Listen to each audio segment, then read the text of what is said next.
পর্ব 7 এ আমরা 21 থেকে 24 নম্বর কোশ্চেনের সমাধান দেখব। তো চলো আমরা শুরু করে ফেলি। 21 নম্বর কোশ্চেনটা দেখে আমরা কিভাবে সমাধান করা যায়। সমাধান করার জন্য আমাদের রো এর সাথে রো এর একটু সম্পর্কের বিষয়টা মাথায় রাখতে হবে। তো আমরা এখানে খেয়াল করি, আমাদের প্রথম যে রোটা ছিল সেটা হচ্ছে 1 plus a square minus b square.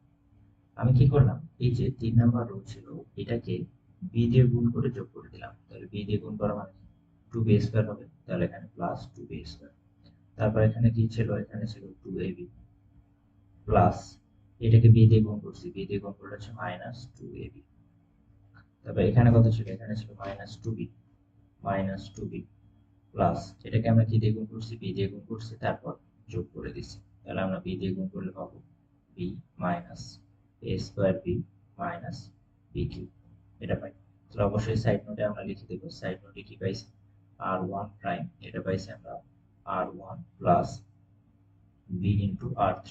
অনুরূপভাবে রো 2 যেটা ছিল, রো 2টাকে চেঞ্জ করে নেই। তাহলে রো 2 কে কিভাবে চেঞ্জ করব, এখানে ছিল 2ab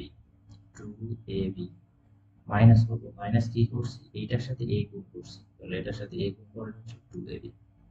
তবে এখানে ছিল 1 minus a square plus b square minus এটার সাথে আমরা a গুণ করছি, a গুণ করলে হচ্ছে মাইনাস 2a স্কয়ার। তারপর এখানে কি ছিল, 2a মাইনাস এটাকে আমরা a দিয়ে গুণ করছি, a প্লাস হয়ে যাবে a কিউব প্লাস হয়ে যাবে ab square.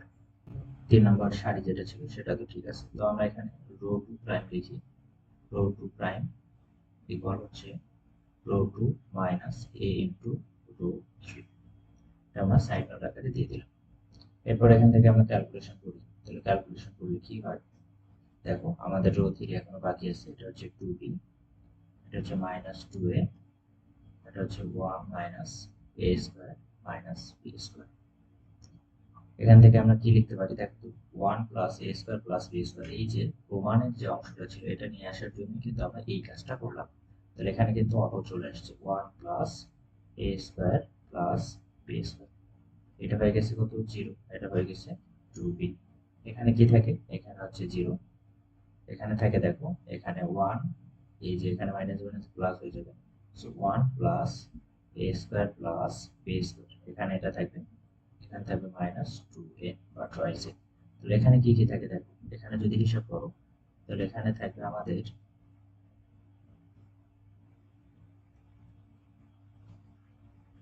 b minus b।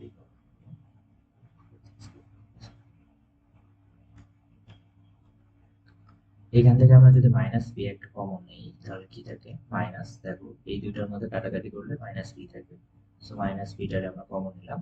এই দুইটা মিলে মাইনাস বি কমন নিলে 1 থাকে, মাইনাস, যেহেতু এখানে আমরা বি কমন নিচ্ছি, মাইনাস বি কমন নিচ্ছি অ্যাকচুয়ালি, মাইনাস বি কমন নিলে এখানে থাকবে প্লাস এ স্কয়ার, তো এটা হচ্ছে প্লাস এ স্কয়ার, এটা হচ্ছে প্লাস বি স্কয়ার, যেহেতু মাইনাস বি কমন নিচ্ছি সো বি কিউব থেকে মাইনাস বি কমন নিলে বি স্কয়ার থাকবে। নিচে এখানে খেয়াল করো, এখানে তাহলে কি থাকে, এ কমন হয়ে যাবে, এ কমন হলে কি থাকবে এই দুটোর মধ্যে 1 প্লাস এ স্কয়ার প্লাস বি স্কয়ার, এই অংশটা থাকে। আর শেষে কি ছিল, শেষে ছিল আমাদের 1 মাইনাস, এই যে এই লাইনটায় 1 মাইনাস এ স্কয়ার মাইনাস বি স্কয়ার, এটা ছিল। সেই জিনিসটা জাস্ট একটু আমরা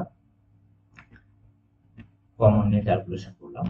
এবার আসি কি কি কমন না যায় আরো। আমরা এখানে দেখতে পাচ্ছি এই যে প্রথম যে রোটা ছিল 0 ইনটু যে কোনো কিছু দেওয়া যায়, এখানে দেখো 1 plus a square plus b square, 1 plus a square plus b square, এটা কমন যায়, 1 plus a square plus b square, এটা আমরা কমন নিয়ে ফেললাম। ওকে, পরের রো যেটা ছিল এখানেও দেখো ওই একই জিনিস কমন যায়, তাহলে আমরা স্কয়ার দিয়ে দিলাম।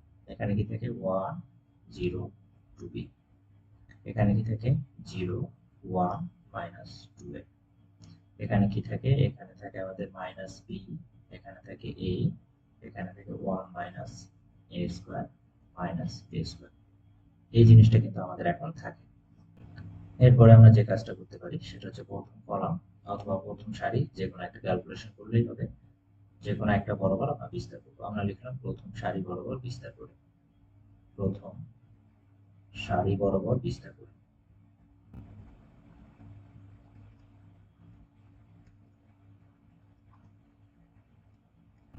সো প্রথম সারি বরাবর যদি বিস্তার করি আমরা তাহলে কি দাঁড়ায় দেখো, আমাদের এখানে কি ছিল 1 plus A square plus B square টোটালটার উপর স্কোয়ার।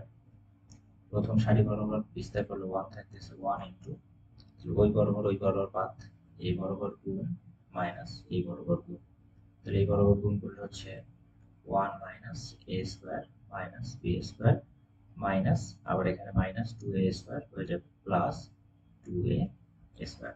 ফর্মুলার মাইনাস ছিল আর এটা গুণ করলে হচ্ছে মাইনাস 2a স্কোয়ার, শুধু এটা মিলে হয়ে যাচ্ছে প্লাস, এটা লিখতে পারি। তারপর 0 এর জন্য 0ই থাকবে মাইনাস বি, এবারে ক্যালকুলেশন হচ্ছে মাইনাস বি। যদি মাইনাস বি নেই এই বরাবর এটা বাদ যাবে, এই বরাবর গুণ করলে কত হবে, এই বরাবর গুণ করলে তো 0 হয়ে যাবে, মাইনাস এই বরাবর গুণ করলে কত হবে, এই বরাবর গুণ করলে হচ্ছে 2b হবে, 2b এটা আমরা লিখতে পারি।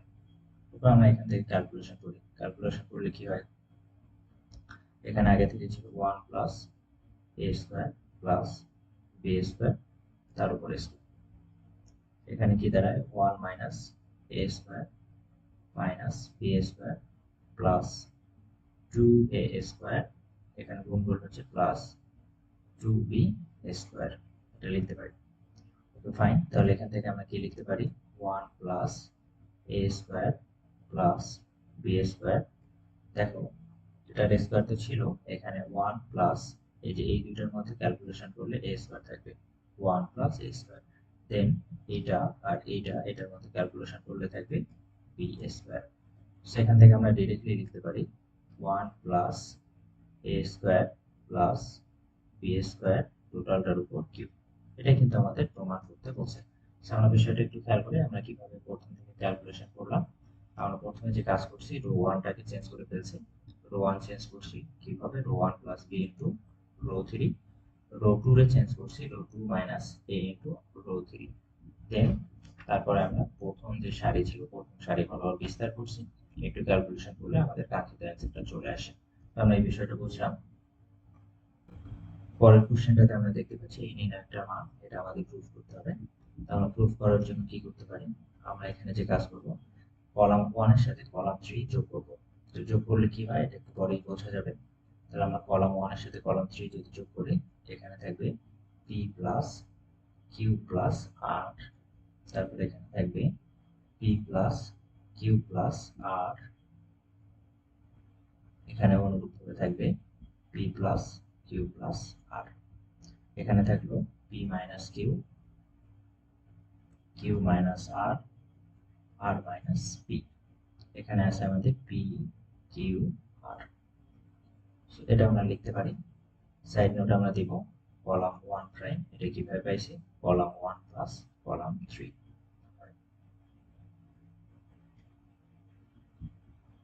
বা এখান থেকে দেখো p plus q plus r, এটা কিন্তু কমন নেওয়া যায়, কমন নিলে থাকে কি 1 1 1, p minus q, q minus r, r minus p, এখানে থাকে p q r। সেই জিনিসটা আশা করি বুঝতে পারছি, আমরা জাস্ট কমন নিয়েছি। এরপরে যেহেতু আমাদের 3টা 1 আসছে, আমরা 0 বানানোর যে টার্গেটটা থাকে সেটা অ্যাপ্লাই করব। 1 প্লাস 1 তো না, p প্লাস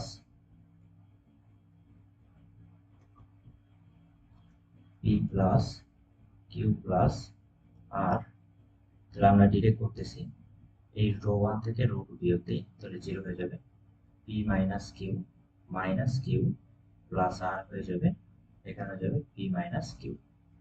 তারপর এখানে 1 মাইনাস 1 করলে 0, রো 2 থেকে রো 3 বিয়োগ দিচ্ছি, q minus r plus p হয়ে যাবে, এখানে থাকবে q মাইনাস r, দেন 1 r মাইনাস p, আর এখানে হচ্ছে r।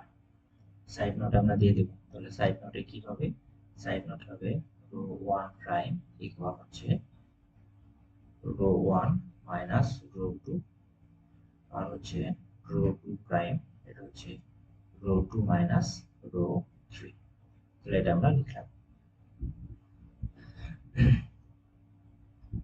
এরপরে জাস্ট আমরা প্রথম কলাম যেটা ছিল এই বরাবর বিস্তার করব, তার আগে আরেকটু সিম্পলিফাই করে নেই, p plus q plus r, এখানে সিম্পলিফাই করে নিলে কি থাকে দেখো 0 0 1। এখানে কি কি বা কোনো কিছু বাদ যায় কিনা আমরা একটু খেয়াল করি। এখানে কোনো কিছু বাদ যায় না, so p minus 2q plus r। তারপর এখানে থেকে p মাইনাস q, এখানে থেকে p minus 2r plus q, এখানে থেকে r মাইনাস p, আর এখানে থেকে আমাদের q মাইনাস r দেন r। এই অংশটা আমরা লিখতে পারি। এবার আমরা আরেকটু সিম্পলিফাই করার ট্রাই করি। p plus q plus r, দেন এখানে ছিল আমাদের 0 0 1। আমরা যদি এই c2 থেকে c3 টা বিয়োগ দিতাম তাহলে কি দাঁড়াইতো? p minus 2q plus r minus p plus q। তারপর এখানে দাঁড়ায় p minus 2r plus q minus q plus r। এখানে দাঁড়ায় r minus p minus r। এখানে ছিল p minus q minus r, এটা ছিল r। সাইড নোট আমরা দিলাম, সাইড নোট কি? কলাম 2 প্রাইম ইকুয়াল হচ্ছে কলাম 2 মাইনাস কলাম 3। এরপর দেখি আমাদের কি কি থাকে, বা p plus q plus r, এখানে থাকে আমাদের 0 0 1। এখানে কি কি থাকে আমাদের? p কেটে যায়, p কাটে, তারপর কিউ আর কিউ এর মধ্যে একটা কিউ থাকবে, এখানে আমরা লিখতে পারি r মাইনাস কিউ। এখানে কোনো কিছু বাদ যায় কিনা? কিউ কিউ বাদ যায়, তাহলে p মাইনাস r থাকে, এখান থেকে p মাইনাস r থাকে, সো আমরা লিখলাম p মাইনাস r। নিচে থাকে কি? Minus p minus p। এখানে থাকে p মাইনাস কিউ, এখানে থাকে কিউ মাইনাস r, এখানে থাকে r। ওকে, তাহলে এখন আমরা ক্যালকুলেশনের বিষয়ে যাই, বা p plus Q plus r। প্রথম কলাম বরাবর বিস্তার করি। প্রথম কলাম বরাবর যদি বিস্তার করি তাহলে এই বরাবর বাদ চলে যাবে, এই বরাবর গুণ হবে, তাহলে গুণ করে ফেলে আমরা। এটা ছিল আমাদের r মাইনাস কিউ, আর এখানে ছিল কিউ মাইনাস r মাইনাস, এই বরাবর যদি গুণ করি তাহলে এই বরাবর ছিল p মাইনাস কিউ, আর ছিল p মাইনাস r। তাহলে এটা আমরা লিখতে পারি। এটা ক্যালকুলেশন করি আমরা, কি থাকে? p plus Q plus r, এখানে আমরা ডিরেক্ট যদি গুণ করে দেই তাহলে r এর সাথে কিউ গুণ হয়ে Q R minus R square minus Q square plus Q R minus, এখানে যদি গুণ করি তাহলে P square minus P R minus P Q plus Q R. এটা আমরা লিখতে পারি। ওকে ফাইন, তাহলে এটা আমরা লিখলাম। এরপর আমরা এটার একটু ক্যালকুলেশন করি, বা পি প্লাস কিউ প্লাস আর, এখানে দেখো কি কি থাকে? কিউ আর দুইটা কিউ আর থাকে, আর এখানে মাইনাস করলে কিউ আর একটা বাদ যায়, তাহলে থাকবে একটা কিউ আর। আমরা ভিতরে লিখতে পারি একটা কিউ আর। তারপর আর স্কোয়ার এখানে থাকে, আর এখানে আর স্কোয়ার নাই, সো মাইনাস আর স্কোয়ার। এখানে থাকে কিউ স্কোয়ার একটা, মাইনাস কিউ স্কোয়ার। এখানে থাকে মাইনাস পি স্কোয়ার, তারপর মাইনাস পি আর, এখানে থাকে হচ্ছে মাইনাস, প্লাস হয়ে যাবে plus P R plus P R plus P Q. যেহেতু কিউ আর এর হিসাব অলরেডি করে ফেলছি আমরা, সেখানে এই বিষয়টা থাকে। এখন আমরা যদি এখান থেকে দেখো যে সবার সামনে মাইনাস যেটা ছিল, মাইনাসটা কমন নিলাম। মাইনাস কমন নিলে কি থাকে? P plus Q plus R, ভিতরে থাকবে P square plus Q square plus R square minus P Q minus Q R minus R P, এটা থাকে। এটা কিন্তু আবার আমাদের একটা সূত্র পড়ে যায়, সেই সূত্রটাই আসলে আমাদের কাঙ্ক্ষিত অ্যান্সার। মাইনাস মাইনাস, এটা সূত্র হচ্ছে P Q plus Q Q plus R Q minus 3পি কিউ আর। এটা কিন্তু আমাদের সূত্র, এই সূত্রটাই আসলে এটা ছিল। এখন আমরা যদি এটারে মাইনাস দিয়ে গুণ করে দিই তাহলে এটা হয়ে যাবে প্লাস, প্লাসটারে সামনে লিখলাম 3পি Q R minus P Q minus Q Q minus R Q. এটাই কিন্তু আমাদের অ্যান্সার, এই জিনিসটাই দেখানো লাগবে। তো আমরা দেখাই ফেলছি যে আমাদের আসলে কি করতে হবে না করতে হবে। বেশ লেন্থি ছিল বিষয়টা, আশা করি বিষয়টা বুঝতে পারছো যে কিভাবে ক্যালকুলেশন করতে হবে। লেন্থি থাকলেও প্র্যাকটিস করতে হবে, প্র্যাকটিস করলে ইনশাল্লাহ আমরা এই টাইপ কোশ্চেনের সমাধান করতে পারবো। 23 নম্বর কোশ্চেন আসে। 23 নম্বর কোশ্চেন আমাদের বলছে এক্স ওয়াই জেড এর যে কোনো দুইটি সমান না হলে, মানে এক্স আর ওয়াই সমান হবে না, ওয়াই আর জেড সমান হবে না, জেড আর এক্স কেউই সমান হবে না, যদি সমান না হয় এবং এটা সমান 0 হয় তাহলে আমাদের প্রমাণ করতে হবে এটা। আমরা কি করব, আমরা এর আগের পর্বতেও দেখছিলাম যে যদি এরকম যোগ বিয়োগ আকারে থাকে ভেঙে লেখা যায়। আমরা এখানে ভেঙে লিখব এক্স ওয়াই জেড। এখানে ছিল x square y square z square. এখানে লিখলাম 1 1 1। এটা একটা হবে প্লাস, যেহেতু এখানে মাঝখানে প্লাস ছিল প্লাস লিখলাম x y z x square y square z square. এখানে থাকলো x cube y cube z cube. তাহলে আমরা সেকেন্ড উপাদানে একটা নিলাম, ফার্স্ট উপাদানে আরেকটা নিলাম, গঠন করে দিলাম। এরপরের কাজ কি, এরপরের কাজ হচ্ছে কমন নেওয়া, বা এখানে যা ছিল তা আছে x y z x square y square z square. এখানে 1 1 1। হুবহু আগেরটার মতোই করতে হবে, ওখানে আমরা যেমন কমন নিয়েছিলাম এখানে কমন নেব। এই বরাবর এক্স কমন যায়, এই বরাবর ওয়াই কমন যায়, থার্ড যে রো ছিল সেই থার্ড রো বরাবর আমাদের জেড কমন যায়, জেড কমন নিলাম। এখানে থাকলো কি 1 1 1। এখানে থাকে এক্স ওয়াই জেড। এখানে থাকে আমাদের x square y square z square. এটা আমরা লিখতে পারি। ওকে ফাইন, লিখলাম। এরপরের কাজ কি, এরপরের কাজ হচ্ছে দেখো আমাদের যে দুইটা নির্ণায়ক ছিল, দুইটা নির্ণায়ক একই রকম বাট পজিশন গুলো ভিন্ন আছে। এখন পজিশন গুলো সমান করার জন্য আমরা কি করতে পারি, এইটার এখানে নিয়ে আসতে পারি, সামনের চিহ্ন মাইনাস হবে, দেন আবার এক্সচেঞ্জ করতে পারি, তখন যেটা পাওয়া যাবে সেটাই কিন্তু আমাদের দুইটার মতো হয়ে যাবে। তাহলে আমরা এখান থেকে লিখতে পারি, বা প্রথমে আমরা কি করব, এই দুইটার এক্সচেঞ্জ করব। এই দুইটার এক্সচেঞ্জ করলে চিহ্ন চেঞ্জ হয়ে যাবে, মাইনাস হয়ে গেল এক্স ওয়াই জেড। এখানে হবে 1 1 1। এখানে হবে x square y square z square plus এখানে লিখতে পারি এক্স ওয়াই জেড। এখানে কি থাকে 1 1 1 এক্স ওয়াই জেড। এখানে ছিল x square y square and z square. তো এই বিষয়টা ছিলই আমাদের। এবার খেয়াল করো, আমরা যদি আবার এই দুটোর মধ্যে এক্সচেঞ্জ করি তাহলে এই চিহ্নটা আবার চেঞ্জ হয়ে যাবে তখন প্লাস। এখানে থাকে 1 1 1 এক্স ওয়াই জেড। তারপর এখানে হচ্ছে x square plus y square plus এতে জেড স্কোয়ার। তো যেহেতু সামনে প্লাস হয়ে গেছে আমাদের জন্য প্লাস পয়েন্ট হয়ে গেছে, প্লাস পয়েন্টে কি যে দুইটা নির্ণায়কই একই জিনিস আসছে। তো আমরা এখানে লিখলাম 1 1 1। এখানে হচ্ছে এক্স ওয়াই, এখানে হচ্ছে জেড, এখানে হচ্ছে x square y square z square. দেখো যেহেতু দুইটা নির্ণায়কই সেম, আগে যেভাবে আমরা করছিলাম যে কমন নেওয়া যায়, আমরা এখান থেকে কমন নিয়ে ফেলি।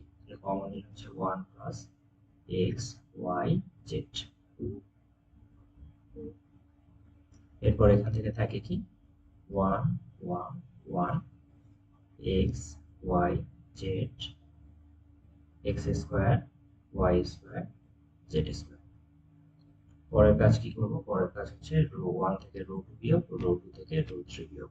তাহলে আমরা এবার লিখলাম বা 1 প্লাস এক্স ওয়াই জেড। তাহলে রো 1 থেকে রো 2 বিয়োগ দিলে এটা হয়ে যাবে 0, এটা হয়ে যাবে এক্স মাইনাস ওয়াই, এটা হয়ে যাবে x square minus y square. অনুরূপভাবে এটা হয়ে যাবে 0, এটা হয়ে যাবে ওয়াই মাইনাস জেড, এটা হয়ে যাবে y square minus z square, এখানে থাকতেছে 1 জেড জেড স্কোয়ার। এরপর প্রথম কলাম বরাবর বিস্তার করি। তো প্রথম কলাম বরাবর যদি বিস্তার করি 1 প্লাস এক্স ওয়াই জেড। দেখো প্রথম কলাম বরাবর বিস্তার করার পূর্বে এক্স মাইনাস ওয়াই, এখান থেকে এক্স মাইনাস ওয়াই কমন যাবে।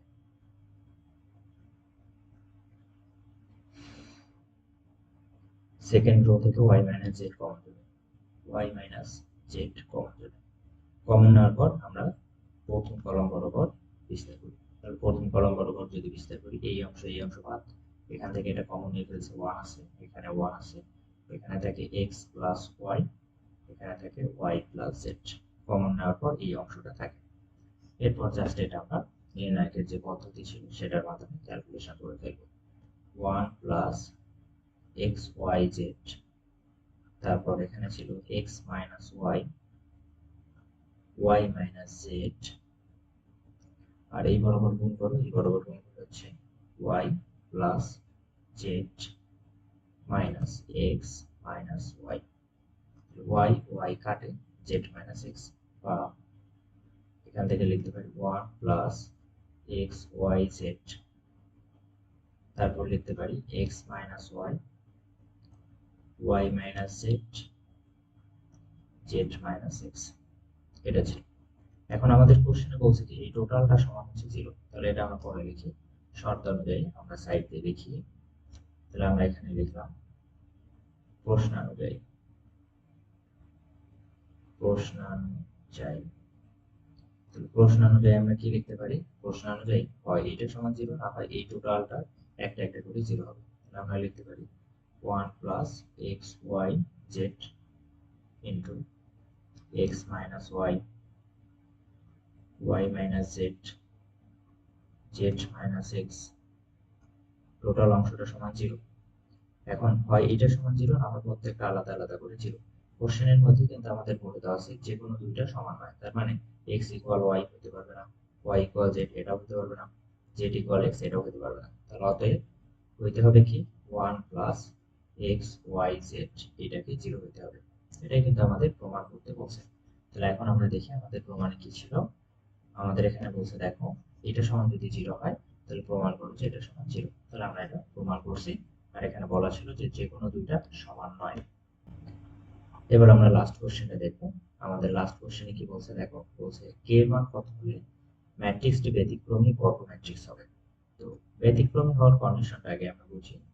ব্যতিক্রমী কোন একটা ম্যাট্রিক্স দ্বারা গঠিত নির্ণায়ক, এটা যদি কখনো শূন্য হয়, নির্ণায়ক কোন একটা ম্যাট্রিক্স দ্বারা গঠিত নির্ণায়ক যদি শূন্য হয় তাকে বলা হয় ব্যতিক্রমী ম্যাট্রিক্স বা সিঙ্গুলার ম্যাট্রিক্স। তাহলে এইটা দ্বারা গঠিত নির্ণায়কের ভ্যালু শূন্য হতে হবে, যেহেতু আমাদের বলছে ব্যতিক্রমী ম্যাট্রিক্স। আমরা এখানে লিখলাম 5 প্লাস কে ম্যাট্রিক্স ছিল, নির্ণায়ক গঠন করতেছি -4 -2 -8, এটা সমান কত হতে হবে? 0 হতে হবে। এখন গুণ করো, এই বরাবর গুণ মাইনাস এই বরাবর গুণ, এই বরাবর গুণ করলে কত হচ্ছে -40 -8 কে মাইনাস এই বরাবর গুণ করলে হচ্ছে -8 ইকুয়াল হচ্ছে 0। সেখান থেকে আমরা কি লিখতে পারি? এখান থেকে লিখতে পারি -8 কে ইকুয়াল হচ্ছে +48, কে ইকুয়াল হচ্ছে -6। তাহলে এটাই কিন্তু আমাদের অ্যান্সার। যেহেতু বলে দিছি কে এর মান কত হলে এই ম্যাট্রিক্সটা ব্যতিক্রমী, ব্যতিক্রমের কন্ডিশন আমরা শিখলাম যে নির্ণায়কের মান শূন্য হতে হবে। তাহলে যে ম্যাট্রিক্সটা ছিল সেটা দ্বারা গঠিত নির্ণায়ক সমান 0 বসানোর পর আমরা কিন্তু কে এর ভ্যালু পেয়ে গেলাম -6। আমাদের পর্ব 7 এই পর্যন্তই। দেখা হবে পর্ব 8 এ। ধন্যবাদ সবাইকে।